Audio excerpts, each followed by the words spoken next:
Então a taxa Selic subiu para 10,75% na última reunião do Copom. Ao mesmo tempo, o dólar finalmente caiu para abaixo dos R$ 5,30. Seria essa a oportunidade para investir todo o seu dinheiro no Brasil? É isso que iremos falar no vídeo de hoje.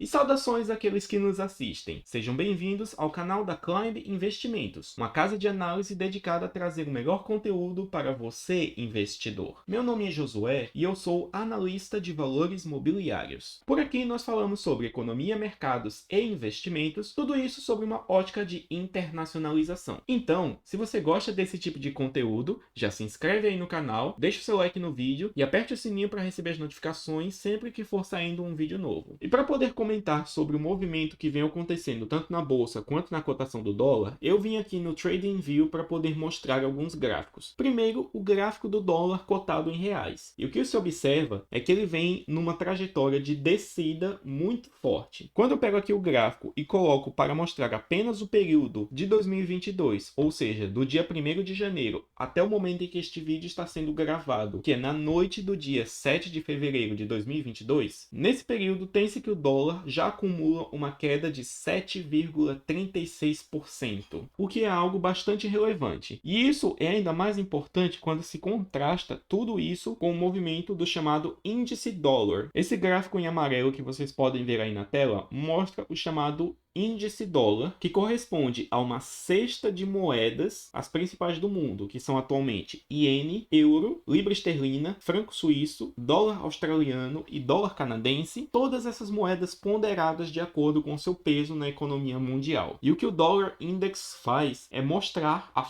força do dólar frente a essas principais moedas fiduciárias. E o que ocorre é que, como vocês podem ver aí na tela, ao longo do ano de 2022, o índice dólar vem andando basicamente lateralizado, pois atualmente está acumulando uma queda de 0,84% no ano. E isso está acontecendo ao mesmo tempo em que o real está ganhando força contra o dólar, ou seja, é um movimento divergente da média, o que significa que o real brasileiro está indo melhor do que a maior parte das principais moedas do mundo. E um resultado que vocês podem ver disso é a linha laranja do gráfico, que é o índice Bovespa, pois também nesse mesmo período de 2022, a bolsa brasileira já acumulou uma alta de 7,77%. E a conclusão que nós podemos ver sobre tudo isso, com o dólar caindo, índice dólar lateralizando e Bovespa subindo, é que aparentemente poderia ser a hora para começar a investir no Brasil. Porém, na minha avaliação, uma conjuntura como essas representa exatamente o contrário disso e significa que é uma hora para aumentar a exposição ao dólar. E a verdade é que o mercado financeiro é um sistema complexo no qual a mera noção de causa e efeito torna-se impossível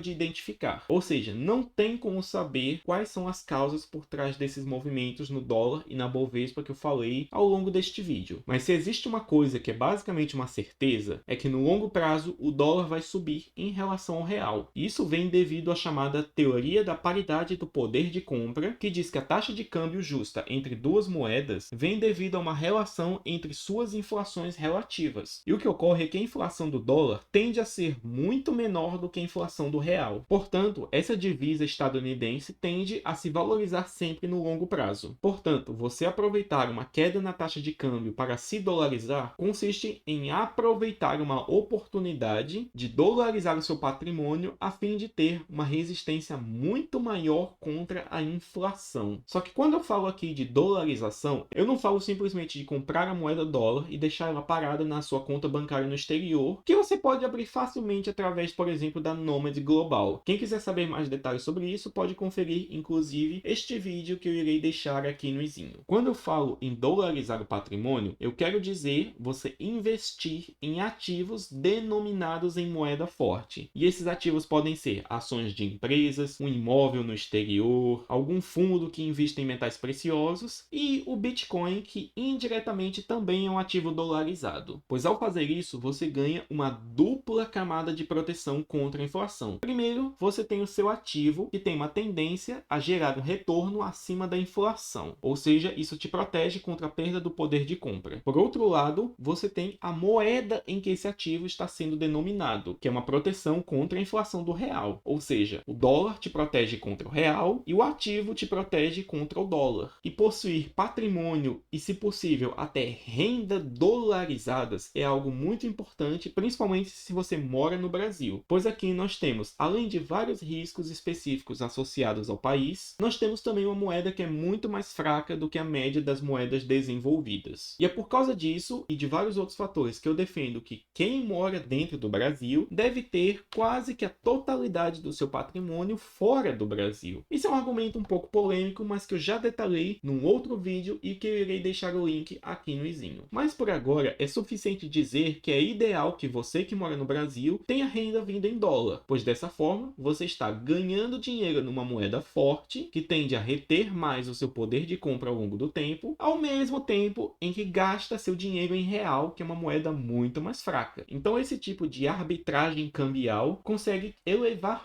e muito o seu padrão de vida. Em resumo, essa queda no dólar e todas as outras quedas que virão a ocorrer no futuro representam oportunidades de você dolarizar o seu patrimônio. E isso já seria uma mensagem que teria sua validade perpétua, basicamente. Porém, neste ano de 2022, essa mensagem da dolarização é ainda mais importante, pois estamos num ano eleitoral. E o que acontece é que, devido a todas as incertezas associadas a quem será o próximo presidente e os próximos deputados e demais membros do Estado, toda essa incerteza gera volatilidade e riscos adicionais, ainda mais num país que sofre bastante com um risco político, como é o caso brasileiro. E o motivo disso acontecer ocorre porque, na verdade, a democracia é um sistema que é muito prejudicial aos investidores. Isso ocorre devido a uma característica da psique humana chamada de preferência temporal. E o que ocorre é que toda pessoa tem um certo grau de preferência por gastar os seus recursos. Podem ser eles tempo, dinheiro, recursos físicos, etc. Algumas pessoas serão mais imediatistas e tenderão a querer gastar logo tudo que têm, tão logo o ganham. E outras pessoas serão menos imediatistas e terão uma tendência a economizar esses recursos visando o futuro. Ou seja, você, por exemplo, que está me assistindo aí, muito provavelmente é um investidor. Então, quando você escolhe utilizar o seu dinheiro para comprar ativos na expectativa de que esses ativos te darão um retorno no futuro, você está fazendo um exercício de abaixamento da sua preferência temporal, pois você está escolhendo abdicar do consumo presente em favor do futuro. E conforme descrito pelos economistas da Escola Austríaca de Economia, o processo de evolução material da humanidade consiste simultaneamente no processo de abaixamento da preferência temporal, pois conforme a sociedade vai enriquecendo, maior é a tendência de que as pessoas escolham não gastar os seus recursos imediatamente a fim de poder colher lucros maiores no futuro, pois numa sociedade mais rica, as pessoas não dispõem de uma necessidade muito grande de uso imediato desses recursos. E conforme a humanidade vai enriquecendo e vai progredindo, a tendência natural é que a preferência temporal de todos os indivíduos abaixe. E é isso que gera o enriquecimento, pois você precisa de capital acumulado e economizado para que isso possa ser investido em nova produção. Ou seja, empreendedores vão tomar esses recursos, seja sob a forma de crédito, seja sob a forma dos produtos disponíveis na economia, e esses empreendedores irão criar novas máquinas, novas fábricas, novos produtos, e é isso no final das contas que melhora a vida de todo mundo. E o que ocorre é que a democracia reverte esse processo e aumenta a preferência temporal de todos os seus membros. Isso ocorre pois, na existência de um sistema de propriedade privada, os indivíduos têm acesso apenas àquilo que eles conseguem com seu trabalho ou que eles recebem por livre doação dos outros indivíduos. E dentro de um sistema como esses, atividades criminosas de roubo, furto e sequestro são entendidas como nocivas, pois privam os indivíduos do acesso à propriedade privada legítima. Porém, o que a democracia faz é tornar os recursos das outras pessoas acessíveis a todos os outros através do poder da lei e do Estado. Ou seja, uma pessoa que se apodera do poder do Estado ganha uma justificativa para tomar os recursos das outras pessoas, o que tem uma tendência de fazer com que essa pessoa aumente sua preferência temporal e queira usufruir dos recursos dele mesmo e dos outros. E tudo isso que eu venho falando aqui agora não é algo que eu tirei da minha cabeça. Na verdade, esse é um argumento feito pelo célebre economista Hans Hermann Hoppe em seu livro Democracia, o Deus que Falou, que inclusive eu estou pensando em fazer uma leitura comentada aqui no canal. Portanto, se você quiser ver isso aqui, me fala aí nos comentários. Mas voltando aqui, sobre um sistema democrático, o acesso ao poder está disperso entre boa parte da população. Então essa população ganha um incentivo muito grande a querer consumir recursos no presente, tomando eles de outras pessoas através da utilização de força estatal. Normalmente isso seria considerado pilhagem, roubo, furto e etc. Mas dentro de um estado isso pode ser chamado de imposto, e isso é aceito pelos outros indivíduos. E esse ato de aumento de preferência temporal que a democracia causa trabalha diretamente contrário ao caminho natural de enriquecimento da humanidade. Pois dessa forma, certos indivíduos têm buscando a vitória nas urnas, podem prometer um aumento de padrão de vida para seus eleitores, que seria custeado com o dinheiro das pessoas que não vão votar nele, que muitas vezes costumam ser os ricos. Ou seja, dentro de uma democracia, comportamentos populistas e de transferência de recursos tendem a ser muito premiados porque isso dá voto no final das contas. E o que ocorre é que nós investidores tendemos a estar do lado das pessoas que dispõem dos recursos que precisam ser tomados pelo Estado para serem transferidos para essa outra parcela da população que deseja consumi-los imediatamente. E a democracia premia esse comportamento nocivo. E é por causa disso que a conclusão que Hans Hermann Hoppe chega nesse livro é que a democracia é um sistema ruim. Porém, para nós investidores, isso é algo ainda pior. E é justamente num ambiente como esse, e num ano de eleição onde os comportamentos de aumento de preferência temporal tendem a ficar mais exacerbados, que torna-se necessário buscar uma proteção. E uma forma muito boa de se proteger justamente contra esse aumento de preferência temporal por parte de políticos seria justamente dolarizar o seu patrimônio e mandá-lo para outras jurisdições mais seguras. Dessa forma, você consegue se proteger contra os efeitos nocivos da democracia. E, portanto, num cenário desses, de dólar em queda e bolsa em alta, tem-se uma ótima oportunidade para realizar a dolarização, buscando tanto uma proteção contra a inflação, quanto uma proteção maior contra o risco político. E essa era a mensagem que eu queria trazer para vocês no vídeo de hoje. E você, sabia desses efeitos da democracia? Você está mais ansioso por proteção? Me conta aí nos comentários, pois neste vídeo nós vamos ficando por aqui.